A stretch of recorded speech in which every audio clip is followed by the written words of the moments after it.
तो इस वीडियो में हम बात करेंगे कि क्या रोमन रेंस के लिए मैट रिडल वाकई में एक बड़ा थ्रेट साबित हो सकते हैं और जीत सकते हैं उससे टाइटल। और साथ ही साथ रेसलमेनिया 39 के लिए जॉन सीना वर्सेस मैकिंटायर के मैच के बारे में भी अपडेट्स है और साथ ही रैंडी ऑर्टन के बारे में भी अपडेट है, क्या वो 2022 के पूरे साल के लिए बाहर हो गए हैं। तो सारी बातें करेंगे और भी सारी बहुत से मेजर अपडेट्स है। तो ये वीडियो को बिल्कुल भी मिस मत करना, वीडियो के साथ एंड तक बने रहना और चैनल को सब्सक्राइब करना, वीडियो को शेयर करना और लाइक भी करना, क्योंकि इसी चैनल पर आपको प्रो रेसलिंग से रिलेटेड वीडियोस मिलती है। तो सबसे पहले हम बात करते हैं एक क्विक अपडेट के बारे में। तो सबसे पहले जो अपडेट है वो जुड़ा हुआ है सेथ फ्रिकिन रॉलिंस से।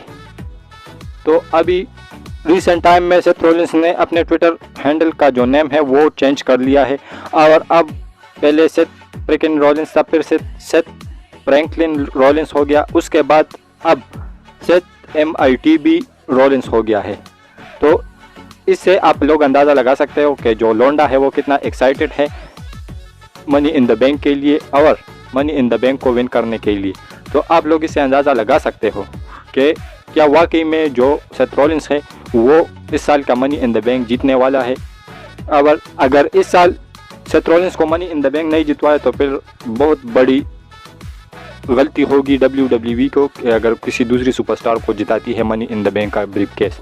तो सेथ रॉलिंस वो वाहिद सुपरस्टार है जिन्होंने सबसे पहले जो है वो क्वालिफाई किया है मनी इन द बैंक के मैच के लिए और सबसे पहले वो बंदे हैं जिन्होंने मनी इन द बैंक को एक पहचान दी है जिसको मेरे को बताने के लिए का ज़रूरत नहीं है और आप लोग सब रेसलमेनिया 31 का मेन इवेंट जाके देख सकते हो। तो ये थी सेथ फ्रिकिन रॉलिंस की कुछ अपडेट जो मैंने आप लोगों के साथ शेयर की। इसके बाद हम बात करते हैं अपनी नेक्स्ट अपडेट के ऊपर जो कि जुड़ा हुआ है विंस मैकमैन से। तो विंस मैकमैन के ऊपर जो एलिगेशन लगाए गए हैं कि वो एक एम्प्लॉय के साथ सेक्सुअल अपीयरेंस करते थे, तो उसके बारे में मेरे चैनल पर इससे पहली वाली वीडियो वो पड़ी है, वो जाके आप देख सकते हैं। वो पूरा सीन मैंने आप लोगों को समझाया है, लेकिन उसके बाद एक रिपोर्ट निकल के सामने आई है और वो रिपोर्ट यह है कि क्या अगर ये एलिगेशन सही साबित होते हैं विंस मैकमैन के ऊपर तो क्या उसके ऊपर कुछ असर पड़ सकता है। तो क्लियर बात यह है कि जो विंस मैकमैन है वो 80% वोटिंग का हक रखते हैं, यानी सबसे बड़ा जो वोटिंग का हक रखते हैं वो विंस मैकमैन रखते हैं। और इस रिपोर्ट का कहना यह भी है कि जो बंदे के खिलाफ रिपोर्ट्स ज़्यादा होती है तो वो बंदा कंपनी से निकाला जाता है। यानी मिसाल के तौर पर अगर रोमन रेंस खुदा न खास्ता निकल जाए कंपनी से तो उसके खिलाफ अगर किसी के 2 वोट्स होते हैं और विंस मैकमैन अकेले वोट करते हैं तो वो 2 वोट की वैल्यू नहीं होगी, विंस मैकमैन के अकेले के वोट की वैल्यू होगी और उसी के बिहाफ पर रोमन रेंस को कंपनी से निकाला जाएगा। तो इसी तरीके से अगर हम मान के चले तो जो जॉन लॉरेनाटिक्स है उसकी जो जॉब है वो स्टिल खतरे में है और उसको फायर भी किया जा सकता है। तो और विंस मैकमैन के लिए ऐसी कोई बड़ी दिक्कत वाली बात नहीं होगी। और शायद इस रिपोर्ट में ये भी लिखा है कि शायद से स्टेफनी मैकमैन और जो शेन मैकमैन थे और ट्रिपल एच थे उन सारे लोगों को ये बात पहले से पता चली थी, क्योंकि उन्होंने पहले से ही अपनी पोजीशन से WWE से चले गए, लेकिन वो उन लोगों का इतना बड़ा हाथ कंपनी में नहीं था कि वो विंस मैकमैन के ऊपर डाल सकते थे। तो इसी वजह से उन्होंने कंपनी से अलग होना ही बेहतर समझा और अब जाके जो विंस मैकमैन है वो फंस गए हैं। और दूसरी रिपोर्ट ये भी इसी निकल के सामने आ रही है कि जो लिंडा मैकमैन है विंस मैकमैन की वाइफ, वो बहुत समय से विंस मैकमैन से अलग रह रही है और यहाँ तक कि आने वाले टाइम में अगर ये जो स्कैंडल हुआ है ये सच साबित होता है तो लिंडा मैकमैन डिवोर्स भी ले सकती है विंस मैकमैन से। तो आने वाले बहुत सारे टाइम तक ये एक ब्रेकिंग न्यूज़ रहेगी और समय समय की रिपोर्ट्स हम लोग आपको अपनी चैनल पर देते रहेंगे। तो उसके लिए स्टे ट्यून रहना और आने वाले टाइम में 2, 3, 4, 5 महीने तक जब भी इसका पूरा रिज़ल्ट निकलेगा तो तब तक अगर ये एलिगेशन सही साबित होते हैं विंस मैकमैन के ऊपर तो फिर तो उसके लिए सिचुएशन बहुत गड़बड़ हो सकती है। तो ये थी विंस मैकमैन के बारे में कुछ रिपोर्ट जो मैंने आप लोगों के साथ शेयर की।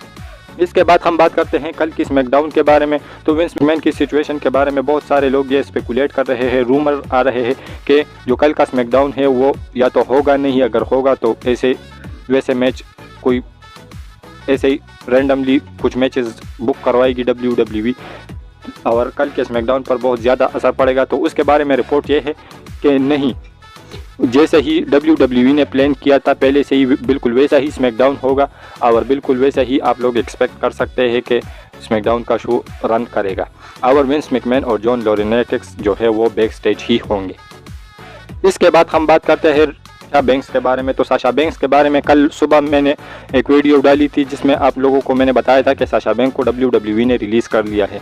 तो उसके बाद वो रिपोर्ट्स आनी बंद हो गई है और बहुत सारे लोग ये भी कह रहे हैं कि साशा बैंक्स स्टिल WWE के साथ कॉन्ट्रैक्ट में हैं और बहुत सारे लोग अलग अलग तरह की बातें कर रहे हैं। कोई रिपोर्ट बताती है कि साशा बैंक्स स्टिल कॉन्ट्रैक्ट में है, कोई बताता है कि रिलीज़ हो गई।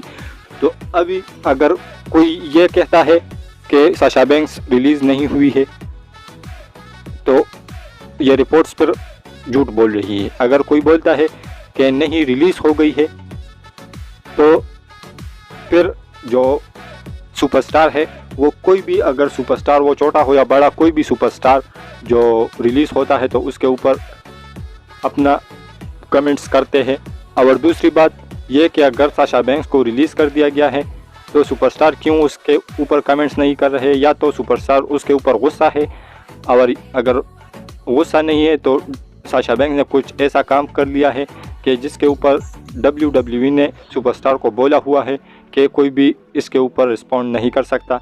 और दूसरी बात यह है कि अगर साशा बैंक्स रिलीज़ हो गई तो उसको एलिमिनी सेक्शन के अंदर क्यों नहीं डाला, क्योंकि सिंपली जो भी सुपरस्टार रिलीज़ होता है तो उसको 2 मिनट बाद एलिमिनी सेक्शन में डाल दिया जाता है जिसमें साशा बैंक्स की कोई भी फोटो नहीं है। इसके बाद हम बात करते हैं अपनी नेक्स्ट अपडेट के ऊपर जो कि जुड़ा हुआ है द वाइपर रैंडी ऑर्टन से। तो द वाइपर रैंडी ऑर्टन जो है वो किसी इंजरी के वजह से और किसी स्टोरी लाइन की वजह से, पहले ये रिपोर्ट्स आ रही थी कि कोई स्टोरी लाइन की वजह से WWE से बाहर थे और समरस्लैम में आना उसका एक्सपेक्टेड था कि वो आ सकते हैं और दे सकते हैं रोमन रेंस के खिलाफ एक मैच। लेकिन अब कुछ रिपोर्ट्स निकल के सामने आई है, वो ये है कि रैंडी ऑर्टन जो है वो जो फिनिशर है उसका आर्क है वो मूव परफॉर्म करते हैं तो उसमें जो उसका बैक है वो बहुत हार्ड होता है। तो उसके पेन की वजह से, उसकी दर्द की वजह से उन्होंने WWE से ब्रेक ली थी और उसके बाद अब ये इशू जो है वो धीरे धीरे बढ़ रहे हैं। और जो रैंडी ऑर्टन है तो उसके लिए उसको सर्जरी भी करानी पड़ सकती है। तो जो नया रिपोर्ट सामने निकल के आया है वो ये है कि रैंडी ऑर्टन जो है वो इस 2022 के पूरे साल तक WWE से बाहर रह सकते हैं और 2023 में वो दोबारा से WWE में आ सकते हैं। तो अभी जब से WWE ने रोमन रेंस को अनडिस्प्यूटेड WWE यूनिवर्सल चैम्पियन बनाया है तब से ये सारे प्रॉब्लम्स आ रहे हैं। तो या तो रोमन रेंस की नज़र सुपरस्टार को लगी या रोमन रेंस को किसी की नज़र लगी या WWE को किसी की नज़र लगी कि इतने सारे सुपरस्टार इंजर हो गए, ऊपर से विंस मैकमैन का यह पूरा फंडा जो है सामने निकल के आया है। तो होप करूंगा कि रैंडी ऑर्टन जल्दी से जल्दी वापस आए। और अगर रैंडी ऑर्टन नहीं आते समरस्लैम में तो आपके ख्याल में रोमन रेंस के साथ समरस्लैम में कौन मैच रसल करेगा और कौन रोमन रेंस का अपोनेंट होगा? तो ऐसे कोई बिलीवेबल अपोनेंट तो फिलहाल पूरे रोस्टर में नहीं दिख रहा कि रोमन रेंस को जाके चैलेंज करेगा और फेस करेगा। अगर ड्रू मैकिंटायर की बात करें तो वो क्लैश एट द कैसल के लिए माने जा रहे हैं कि रोमन रेंस के अपोनेंट है। तो ऐसे में रहता है समरस्लैम, तो क्या या तो स्किप करेगा रोमन रेंस समरस्लैम को, अगर स्किप नहीं करेगा तो फिर उसके लिए कोई बढ़िया सा जो है अपोनेंट ढूंढना पड़ेगा। इसके बाद हम बात करते हैं अपनी नेक्स्ट अपडेट के ऊपर जो कि जुड़ा हुआ है Drew McIntyre versus John Cena के रेसलमेनिया 39 के मैच से। तो अभी रिसेंट टाइम में ड्रू मैकिंटायर की इंटरव्यू हो रही थी और उसमें ड्रू मैकिंटायर से पूछा जाता है कि क्या आप जॉन सीना से मैच रसल करना चाहते हो? तो उन्होंने कहा कि क्यों नहीं, मैं रेसलमेनिया 38 के टाइम में भी जॉन सीना से मैच रसल करना चाहता था, एक 1-on-1 मैच रेसलमेनिया 38 में, लेकिन वो हो नहीं पाया क्योंकि जॉन सीना रेसलमेनिया 38 को ऊपर अपेयर ही नहीं हुए। और अब होप करूंगा कि रेसलमेनिया 39 में जॉन सीना और ड्रू मैकिंटायर हो।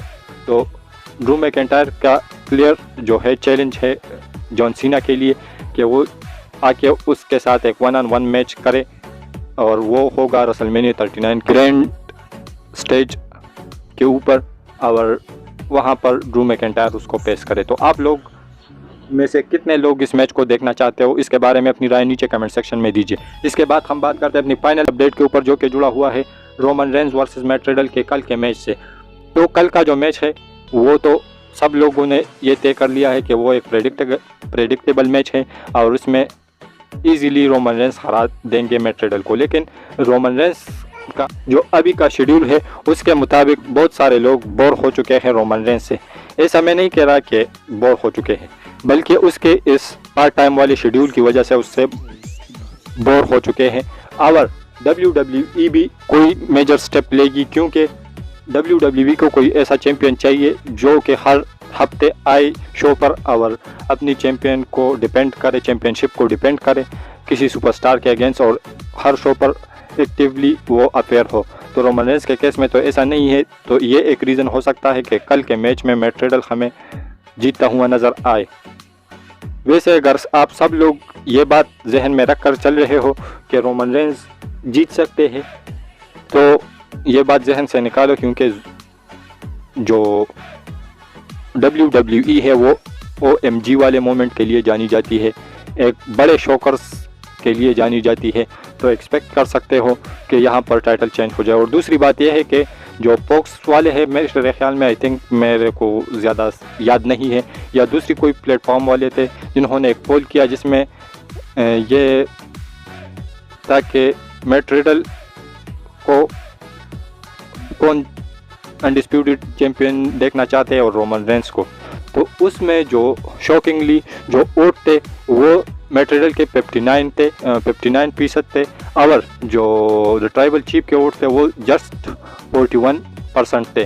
तो इससे आप लोग अंदाज़ा लगा सकते हो कि जो WWE है वो इस लिहाज से भी देखती है, अगर वो किसी सुपरस्टार को आगे लाती है तो उसका फैन बेस तगड़ा होता है, और अगर इस पोल को WWE जाके देख लेगी तो डेफिनेटली फिर तो कोई बड़ा पंडा कल होने वाला है। मैं तो इस मैच के लिए बहुत ही ज़्यादा एक्साइटेड हूँ, लेकिन अपने कान कड़े रखना और अपनी आंखें जो है वो हमेशा की तरह टीवी पर टिके रखना, क्योंकि कल के मैच में कुछ भी हो सकता है। अगर एक क्लीन वे में WWE इसका रिज़ल्ट निकाल सकती है। अगर ऐसा नहीं WWE को मैट रिडल को रोमन रेंज के साथ दोबारा से लड़वाना है समर स्लैम में, तो फिर तो कोई नो डिस्क्वालिफिकेशन की वजह से ये मैच एंड होगा। अगर ऐसा नहीं, WWE का ऐसा कोई प्लान नहीं होगा, तो फिर हमें कुछ ट्विस्ट देखने को नज़र आ सकते हैं।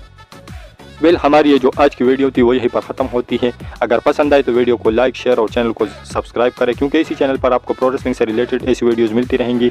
तो मिलता हूँ आपसे बहुत ही ज़्यादा जल्दी किसी और इंटरेस्टिंग वीडियो के साथ। तब तक के लिए बाय बाय, टेक केयर।